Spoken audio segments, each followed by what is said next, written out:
Costuma dizer-se que devagar se vai ao longe, e é verdade, mas também é verdade que depressa se chega ao perto. E apesar disso, são justamente as coisas que estão mais perto de nós, que nós não conhecemos. Estive outro dia com um grupo numeroso de amigos, falámos de Vila Franca de Xira. Eles até me perguntavam de onde é que vem isso de Xira, eu já lhes vou dizer. Mas nenhum deles tinha nunca visitado Vila Franca de Xira. Todos, claro, todos. Já por lá passei muita vez, passei. Bom, passar é uma coisa, visitar é outra. Eu disse, mas não visitaram, não disseram, não há lá nada para ver. Não há lá nada para ver. Não há terra nenhuma antiga que não esteja cheia de curiosidades, relíquias, vestígios, problemas, enigmas.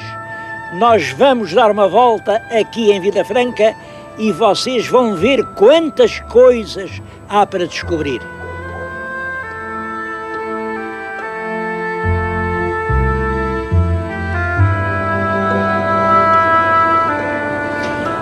Logo este nome, Vila Franca de Xira, desperta curiosidade. Que quer dizer isto? Vila Franca de Xira. Bom, Franca, há quem diga Franca porque não pagava imposto, tinha muitas franquias, muitas regalias. Isso diz-se, mas não tem sentido. Isso não é verdade. Franco tem uma outra acessão, é uma vila formada por francos, por cavaleiros vindos da França. E é isso que acontece aqui. Não há dúvida de que alguém instala aqui uma vila franca, uma vila de cavaleiros francos, que se chama de Xira. Porquê? No antigo português, a palavra Cira significava branha selvagem, uma mata densa, com animais ferozes, um sítio onde não se podia passar, enfim, pois a Cira, ainda há palavras, por exemplo, Cirita, que vem da floresta, tem esse sentido. Vila Franca, havia muitas vilas francas, porque os francos fizeram várias vilas, mas esta distinguia-se das outras porque ficava numa região selvagem, uma região de floresta, uma região rude, uma vila franca. Portanto, é isso que nós podemos dizer quanto à origem. E ela só aparece nos finais do século XII. Antes de Vila Franca, o que havia era povos. Penso que a raiz mais antiga de Vila Franca está em povos. E eu vim falar-lhes exatamente a povos. Eu não sei se já repararam o sítio esquisito. Isto é um túmulo, outro, a toda a minha volta, escavados ali no rochedo, os túmulos dos moradores de povos. Devo dizer que no ano de 1195, o rei Dom Sancho I deu foral aos moradores do Castelo de Povos. Eu juro que é exatamente aqui que estamos, no Castelo de Povos. Era um castelo pequeno, rodeado por uma muralha, tão pequeno que não tinha terra onde enterrar os moradores. E eles eram obrigados, com a marreta e o guilho aqui, a escavar e a disputar à rocha a sua última morada. É este o cemitério da Vila de Povos do tempo do rei Dom Sancho. Bom, e Cira, onde seria? A Cira não era aqui, porque Povos já existia em 1195 e é depois, no século XIII, em 1212, que nos vai aparecer a referência a dois lugares, Cira e Vila Franca, e até se diz isto. Bom, tanto faz, morar em Sira como em Vila Franca. Os de Vila Franca podem ir para Sira, os de Sira podem ir para Vila Franca. Quem diz isso é a Dona Froila. A Dona Froila, que é quem passa ao primeiro foral a Vila Franca. Hoje, Sira desapareceu. Vila Franca, como sabem, é uma cidade. E daqui pode-se tirar uma conclusão. É que Sira era nas alturas. Vila Franca era na planície. Porque em todos os casos, na história de Portugal, a vida desceu do mais alto para o mais baixo. A vida desceu, ainda há quem se espante muito de certas descidas que às vezes acontecem. É uma lei da história. A vida desce, as alturas são muito bonitas, mas os homens preferem o conforto das planícies. Aqui têm como é que Vila Franca herda a população de Sira, fica ao lado de Povos, e Povos é aqui, mas rapidamente Vila Franca se transforma numa terra muito importante, sobretudo no século XIX, com a indústria. Hoje é uma cidade. E Povos tem uma história muito engraçada que eu lhes vou contar a seguir.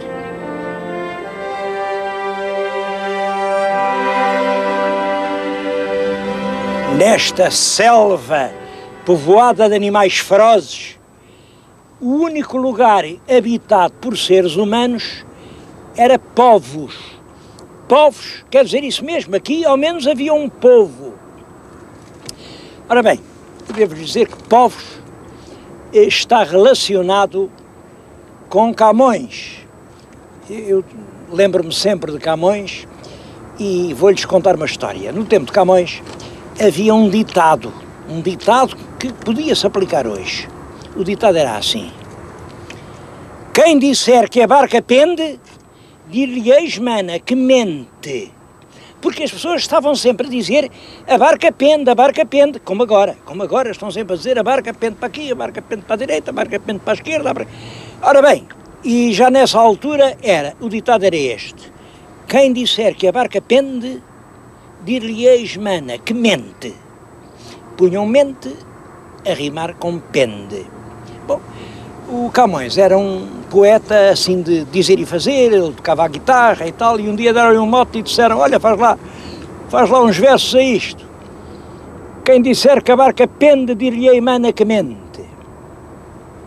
Camões pega na guitarra, dedilha e canta esta cantiga: se vos quereis embarcar e para isso estáis no cais, entrai logo, não tardais, olhai que está para amar. E se outrem, por vos fretar, vos disser que a barca pende, dir-lhe-eis, mana, que mente. Esta barca é de carreira, tem seus aparelhos novos, não há outra como ela em Povos, boa de leme, veleira. Mas se por ser a primeira vos disser alguém que pende, dir-lhe-eis, mana, que mente. Reparem como é engraçado, as barcas que navegavam eram de Povos. A melhor barca, a barca com aparelhos novos, mais veleira, vinha-se tomar a Povos. Povos é aqui. E onde é que eles tomavam a barca? Eu peço-lhes que prestem atenção. Aqui, para lá da autoestrada, vem assim um carreirinho de árvores. Quando o carreirinho termina, era ali o cais. Era ali o cais e era ali que se tomava a barca para Lisboa. Ainda hoje, aquela estrada arborizada se chama a Rua do Cais. Simplesmente, entretanto, o Tejo foi modelando a planície, estabeleceu-se ali a Lesíria e é ali que começa a Lesíria. Daqui a pouco vou-lhes falar na Lesíria, mas antes disso quero fazer referência a alguns monumentos históricos de Vila Franca de Xira.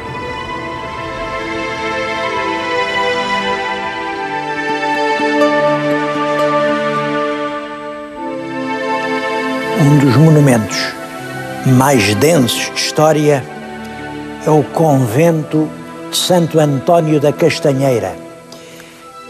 Este convento foi fundado talvez no século XIV, mas esta forma grandiosa que, apesar de toda a ruína, ainda hoje tem, é devida ao primeiro conde da Castanheira, Dom António de Ataíde. Eu queria-lhes falar desse homem, é um homem hoje completamente esquecido,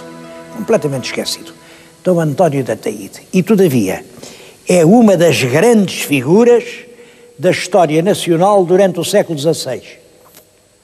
Era um daqueles fidalgos, ele era muito fidalgo, era neto de condes, quer pelo lado do pai, quer pelo lado da mãe, muito fidalgo. Mas criou-se na província, diz que quando chegou já à corte ainda era assim um laparote com uns modos bravios, era um rapazito feio, tinha umas sobrancelhas muito carregadas, era muito inteligente. E entre aqueles garotos que acompanharam o Dom João III enquanto era príncipe, este ficou realmente o predileto do rei. Quando o rei assume o trono, Dom António de Ataíde é o seu conselheiro predileto, tão predileto que tinha 20 anos e o rei escolheu para embaixador de Portugal em França, onde havia problemas muito complicados a tratar. Havia a questão das presas, dos assaltos do mar, havia, sobretudo, a questão de acautelar a neutralidade portuguesa, porque, precisamente nessa altura, a Espanha e a França engalfinham-se numa guerra cruel. Portugal é solicitado, evidentemente, para entrar nisso, mas realmente com uma inteligência e uma lucidez surpreendentes, a diplomacia portuguesa, presidida pelo jovem António da Castanheira, porque ele tinha aqui, o pai dele já tinha sido senhor da Castanheira, consegue ficar fora de todas essas guerras. Bom, é feito conde pelo rei Dom João III, é conde em 1532, conde da Castanheira, de Povos e de Cheleiros. Eram as terras de que o pai dele tinha sido senhor. E é nessa altura que ele manda aqui fazer, enfim, obras muito importantes e até pôr aqui o seu próprio túmulo. O que está atrás de mim é o túmulo de Dom António de Ataíde, primeiro conde da Castanheira. É este homem que está metido, por exemplo, com a colonização do Brasil, com a instituição do Governo Geral do Brasil, com a mudança da Universidade para Coimbra e com a reforma dos estudos em Coimbra, também com a vinda da Inquisição para Portugal. Ignoramos completamente qual foi o verdadeiro papel que ele teve nessa tenebrosa maquinação.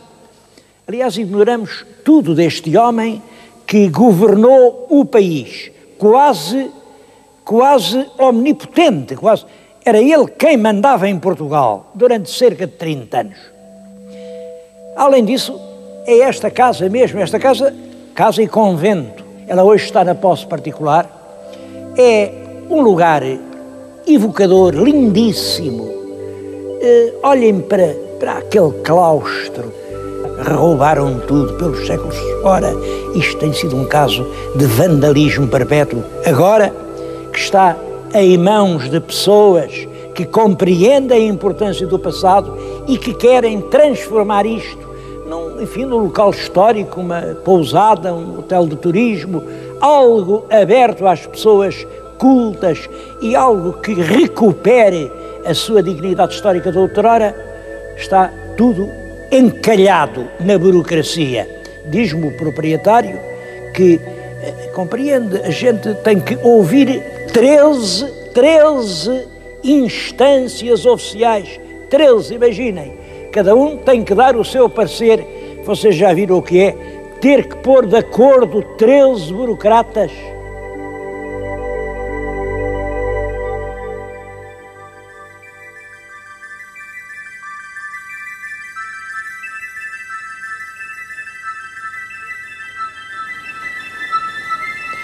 Outra história de Vila Franca de Xira, a história do Conde de Farrobo. Bom, agora é um conde já da Revolução Liberal. Ele comprou aqui uma quintinha pequena, chamada a Quinta do Farrobo, comprou tudo à volta, acabou por fazer um latifúndio enorme e depois o rei fê-lo Conde do Farrobo. No centro ele construiu um palácio, era no tempo um palácio excelente, tinha um teatro, houve aqui espetáculos de ópera. Estas ruínas que veem foram um centro da elegância portuguesa nos meados do século passado. Hoje pertence à Misericórdia. A Misericórdia tem um plano para fazer aqui um lar de idosos com 80 camas. O projeto está feito, verba dizem que há, a Câmara concorda, o IPAR já viu e também concorda, todos estão de acordo. Bom, só não percebo porque é que, sendo assim, a obra não anda para a frente. É uma ruína que impressiona.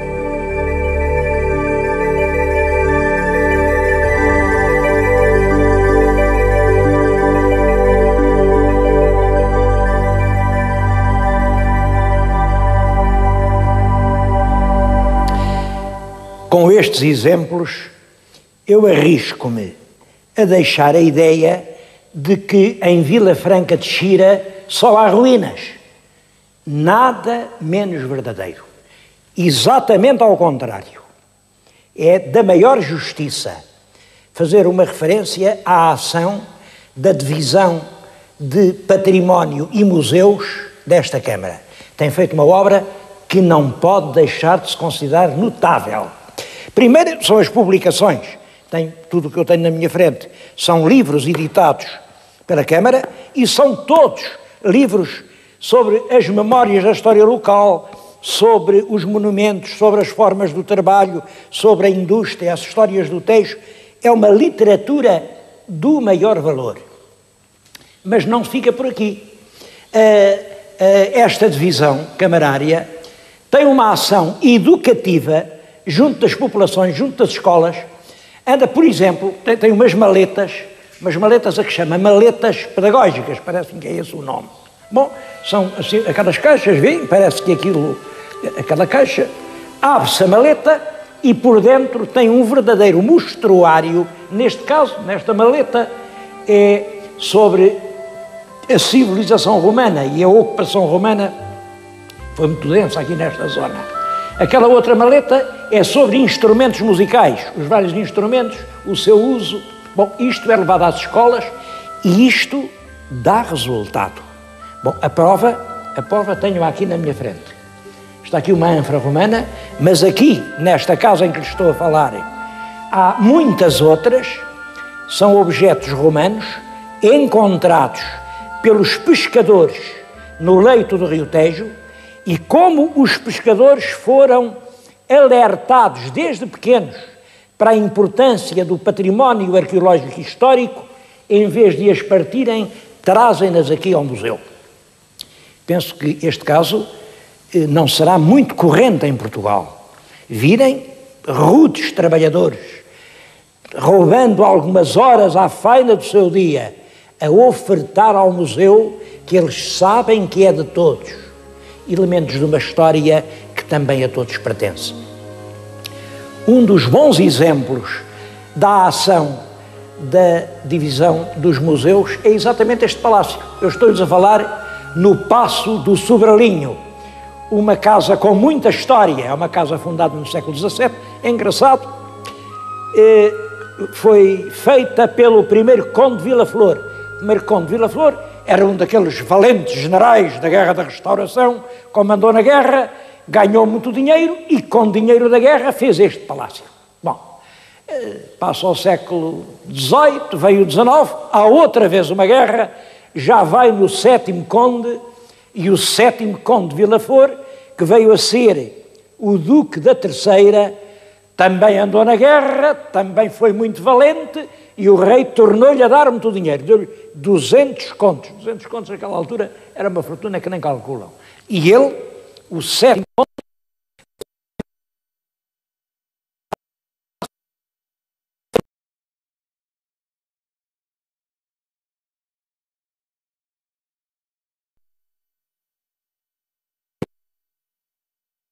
professor de finanças, professor Armindo Monteiro, era dele quando isto ardeu.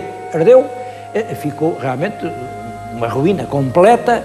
Depois, o Dr. Ricardo Espírito Santo adquiriu, refê-lo completamente. Isto é feito, é mais do que restaurado, é feito ao gosto do século XVIII. Ele fez aqui uma mansão primorosa do século XVIII. Mais tarde veio parar às mãos da Câmara, que o mantém como espaço cultural e que hoje é um dos lugares mais encantadores. Devo dizer que só por si a visita ao Paço do Sobralinho justifica uma vinda a Vila Franca de Xira.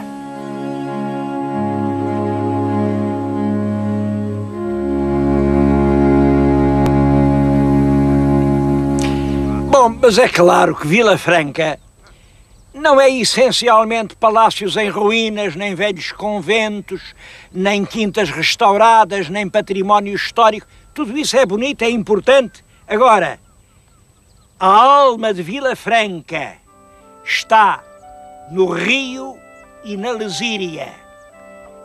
Na Lesíria, eu vim agora à Lesíria. Vê, é uma planície enorme, imensamente fértil e povoada de gado bravo. Eu suponho que o meu telespectador está a ver aqui, nas minhas costas, uma manada de touros. Bom, eu estou seguro, porque anda lá um campino, e o campino garante que os touros não carreguem sobre mim. Mas é um dos raros pontos da Europa onde o turista pode vir diretamente ao encontro do gado bravo, vê-lo à solta, quase lidar com ele, porque no fundo, não julguem, o touro não é assim tão feroz como vocês julgam. Se a gente não lhe fizer mal nenhum, o touro também não faz mal nenhum a nós. A verdade é que a tourada, o campino, o gado bravo são uma das almas de Vila Franca. Aqui, os dias do colete encarnado. O colete encarnado é uma festa em homenagem ao campino. São os grandes dias da vila.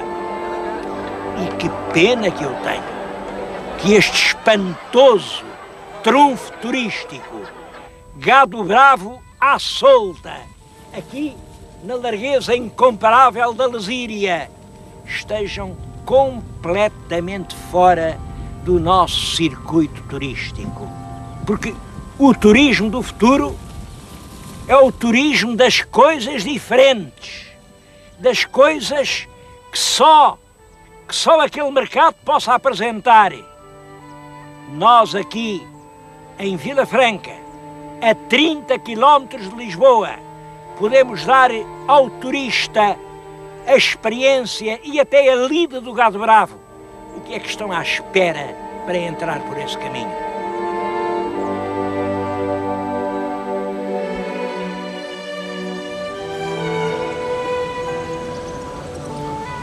Por mim, vou entrar na última barca de Vila Franca de Xira. O nome é Liberdade e o tipo de navio é um varino. É o último varino e já só existe, porque é claro, é mantido pela Câmara Municipal. Mas é um barco antigo, inteiramente restaurado. Bom, e como veem, olhem bem para ele. Quem disser que a barca pende, dir-lhe-ei mana que mente. É um barco bem aprumado, não pende nem para aqui, nem para ali. Não faço eu, vem. Força, não, os dois não dá. Força. Ai. Claro. Oh, pequeno papel.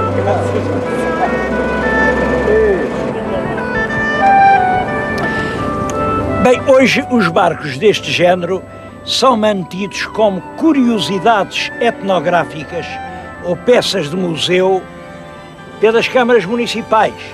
Mas, naturalmente, que há alguns anos eram eles que enchiam o rio. Todo o tráfico entre Lisboa e Santarém era feito em barcos deste género. Bom, ainda hoje há uma comunidade de pescadores importante. Daqui de Vila Franca até Lisboa há mais de 100 famílias que vivem da pesca. Bom, a pesca é que é cada vez menos, porque, como é natural, à medida que a poluição das águas se acentua, o peixe cheira-lhe a veneno e foge. Nestes últimos anos, tem-se dado aqui na região de Vila Franca um fenómeno a que chamam a desindustrialização. O número de grandes unidades industriais que aqui estavam sediadas está a diminuir. Há já muito poucas fábricas e, portanto, menos indústrias, menos poluição e uma certa reanimação das pescas. Bom, infelizmente, a poluição não vem só das fábricas, vem também das vilas e das cidades, e essas continuam a mandar os seus esgotos quase a céu aberto para as águas do Tejo. Por isso, hoje a pesca, apesar de tudo, não é o que era de antes. Falo nisso porque, para mim, a grande atração turística de Lisboa podia ser o Rio Tejo. O Tejo é, por muitas razões, um rio famoso. É o Rio de Camões, é um rio que está ligado a quase todos os grandes acontecimentos da história nacional. É um rio que merecia mais carinho. Eu penso que quando se prestar ao Tejo a atenção de que ele é merecedor, quando o Tejo for finalmente despoluído, e está nas nossas mãos fazê-lo, só não fazemos isso porque não queremos. Quando os turistas puderem vir de Lisboa até aqui, porque o rio é perfeitamente navegável, é uma estrada aberta, puderem vir em barcos, puderem vir pescar, puderem obter os seus diplomas de que andaram aqui, encontraram sáveis, há aqui muitas espécies de peixe ainda, isso sim é uma atração que vale a viagem. Por enquanto, tudo isso está esquecido. O Tejo é um rio praticamente abandonado. Não há um comissário do Tejo, não há um ministro do Tejo, não há um governador do Tejo. O Tejo, olhem, corre para o mar, é um rio, e acontece o mesmo a Vila Franca. Vila Franca é uma vila órfã. No século XIX era terra de fidalgos. No século XX foi terra das indústrias. Assim como está, não serve para ninguém. E todavia mantenho. Vila Franca podia ser uma grande atração turística na região de Lisboa. Bom, mas para acabar, e visto que estou no barco, quem disser que a barca pende, dir-lhe-ei, mana, que mente. Precisamos todos de ser pela barca, não é pender, é navegar.